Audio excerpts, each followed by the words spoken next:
Bonjour à tous et bienvenue. Dans cette vidéo, je vais vous parler de 3 grosses erreurs que nous les femmes, nous commettons en amour. Des fois, nous les femmes, nous nous sommes un peu perdus dans nos vies de couple. C'est comme si nous vivons dans un labyrinthe sans jamais trouver une porte de sortie. On n'est jamais satisfaite. Il y a toujours quelque chose qui ne va pas. Voilà. Dans cette vidéo, je vais te dire les 3 raisons pourquoi tu te sens aussi perdu. Première erreur. Nous les femmes, on est tellement compliqués. Le pire, c'est que nous ne savons même pas ce que nous voulons. On ne sait pas ce qu'on veut. La majeure partie d'entre nous n'ont aucune idée de qu'est-ce qu'ils attendent d'une relation amoureuse. Donc, elles s'attendent à vraiment très peu de la relation, par peur peut-être d'être blessées ou d'être déçues, et du coup, ils reçoivent très peu, bien sûr. Si tu t'attends à peu, tu vas recevoir peu. Si tu t'attends à beaucoup, tu vas recevoir beaucoup. Il n'y a pas de secret là-dessus. Une femme doit être sûre d'elle. Une femme doit savoir ce qu'elle veut de la vie. Une femme doit savoir ce qu'elle veut de son mariage. Une femme doit savoir ce qu'elle veut de son couple. Une femme doit savoir ce qu'elle veut de son homme. Bien sûr, si toi-même tu ne sais pas ce que tu veux, qui va t'aider à obtenir quoi que ce soit? Tu ne sais pas où tu vas. Tu penses que tu vas y arriver? Tu n'as pas de destination, madame. Trouve ta destination. Comme ça, ton partenaire, si c'est quelqu'un de mature, quelqu'un de sensé, il pourra te guider à arriver à destination. Mais si toi-même, dès le départ, tu n'as aucune idée d'où est-ce que tu vas, de qu'est-ce que tu veux, qu'est-ce que tu vas accomplir, ça va être difficile et c'est normal qu'il y ait des frustrations parce que c'est tout flou, c'est un labyrinthe. Tu ne vas jamais t'en sortir. Donc, si tu es dans cette situation, moi je te conseille de prendre du recul, prendre du temps pour toi-même, pour te réévaluer toi-même. Pose-toi les bonnes questions et essaie de fixer les limites. Essaie de dire, ok, maintenant, au moment où j'en suis, c'est ça que je veux de ma vie. C'est là où je veux être. C'est ça que je veux. C'est ça que j'accepte. C'est ça que j'accepte plus. Il n'y a que comme ça que tu vas avoir les réponses à tes questions. Peut-être recevoir les choses que tu veux vraiment. Et pouvoir te sentir épanoui dans ta relation. Ouvrez-vous, soyez ouverte, soyez sincère, soyez honnête. Ne demandez pas peu. Par peur de je ne sais pas quoi, et après vous vous renfermez dans votre chambre en pensant à toutes les choses que vous voulez vraiment sincèrement, mais vous n'en avez pas parlé, donc vous n'allez pas les avoir. Arrêtez de rêver. Donc demandez pour ce que vous voulez. Si vous voulez quelque chose de votre couple que vous savez que vous pouvez avoir, il faut en parler avec votre partenaire. Si vous savez que vous ne pouvez pas l'avoir de ce couple, compromise quand même. Il faut faire des compromis et trouver un terrain d'entente. Mais il faut essayer d'aller chercher ce que vous voulez et arrêter de demander peu, arrêter de vous sous-estimer. Vous le valez bien. Tout ce que vous voulez, madame, vous pouvez l'avoir.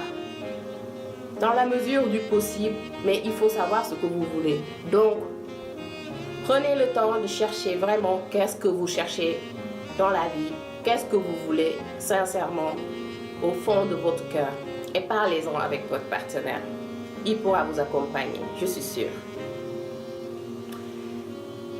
Erreur numéro 2. Raconter des ragots sur monsieur. Nous les femmes, nous aimons ça, raconter des ragots sur tout le monde, tout ce qui se passe ailleurs et spécialement sur monsieur. Comprenez une chose, la vie de couple c'est sacré, il y a une énergie sacrée qui vous lie, toi et monsieur. Si tu parles de lui à l'extérieur, tu es en train de briser cette énergie sacrée, tu es en train de tout casser. Un couple, c'est 2 personnes, c'est pourquoi on l'appelle couple, 2 éléments.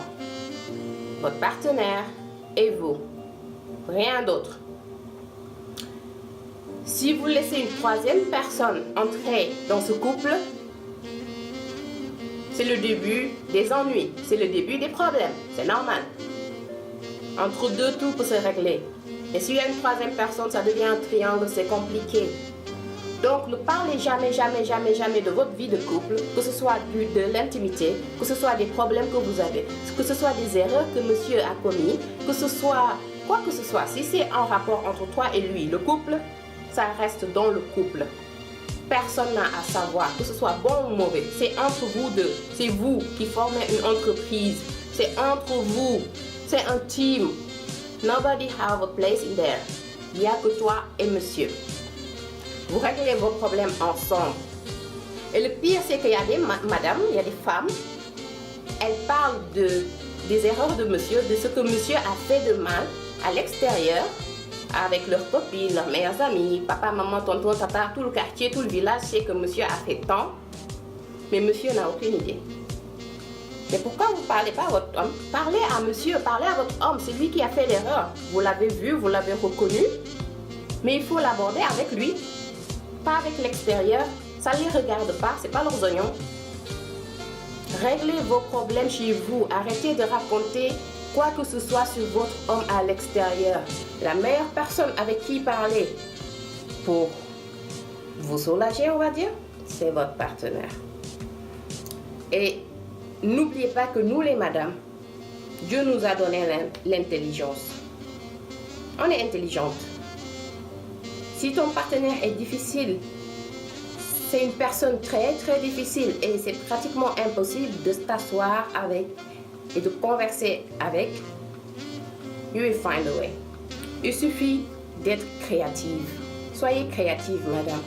Trouvez une façon, rassurez votre partenaire, gagnez sa confiance, asseyez-vous, discutez avec, trouvez un terrain d'entente. Si ce n'est pas le bon moment, attendez, vous avez toute votre vie pour résoudre vos problèmes. Patientez, ne vous pressez pas, n'allez pas raconter vos vies à l'extérieur.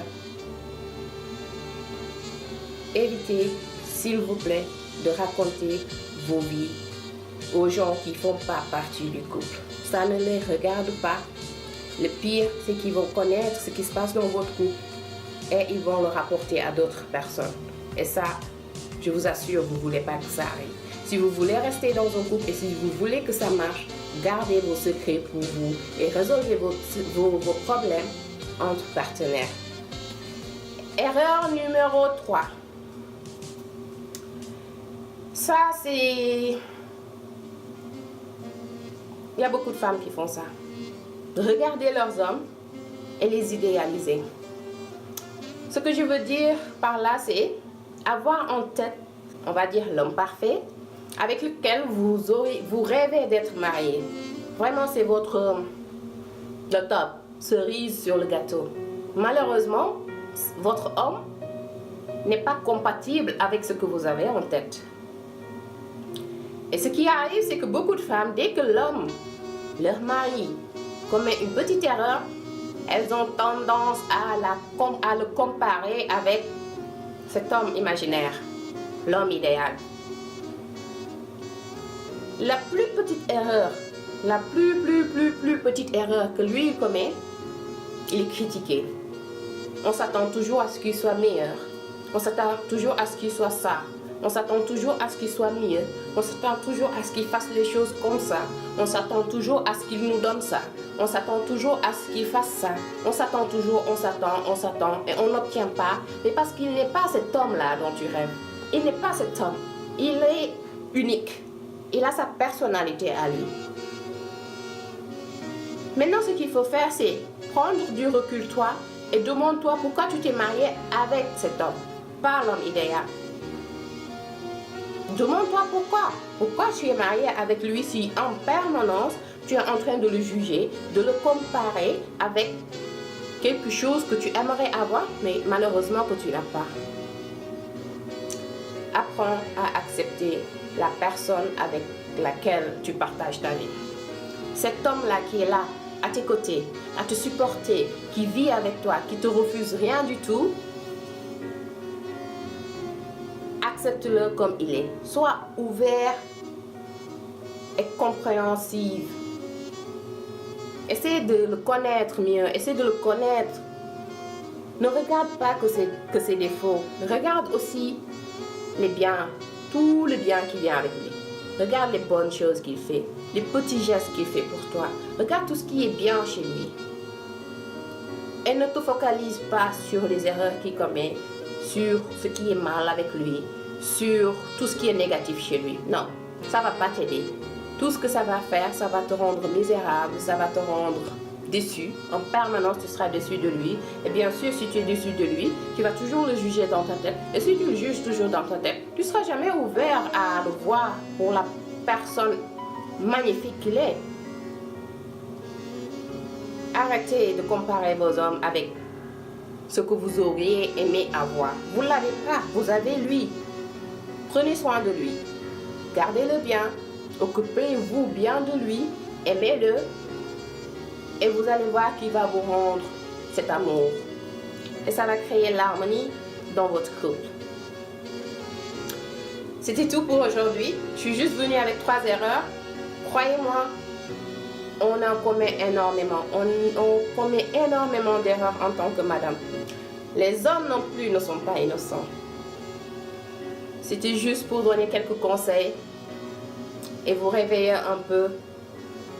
Peut-être cette vidéo va aider certains à revenir sur le droit chemin. Essayez de changer. Parce que tout changement commence par soi-même. Si tu veux que ton homme change, si tu veux que ton homme s'améliore, améliore-toi. Comme on dit. Si tu veux marier un prince, aie le comportement d'une princesse. Tu ne peux pas marier un prince si tu te comportes comme une paysanne. Si tu veux un prince, comporte-toi comme une princesse. Comme ça, vos énergies vont s'aligner et vous serez compatibles. Donc, prenez soin, s'il vous plaît, de vos hommes. Voilà. C'est tout ce que j'avais à dire pour le moment. Je vais revenir avec d'autres surprises. Si vous avez des idées pour des thèmes à aborder, je serai ravie de faire des vidéos là-dessus ou des audios. Juste laissez-moi des commentaires en bas et donnez-moi votre aperçu sur quelle idée vous voulez aborder la prochaine fois. Je vous souhaite à tous une excellente journée et à la prochaine dans une nouvelle vidéo. Bisous, bisous. Ciao, ciao.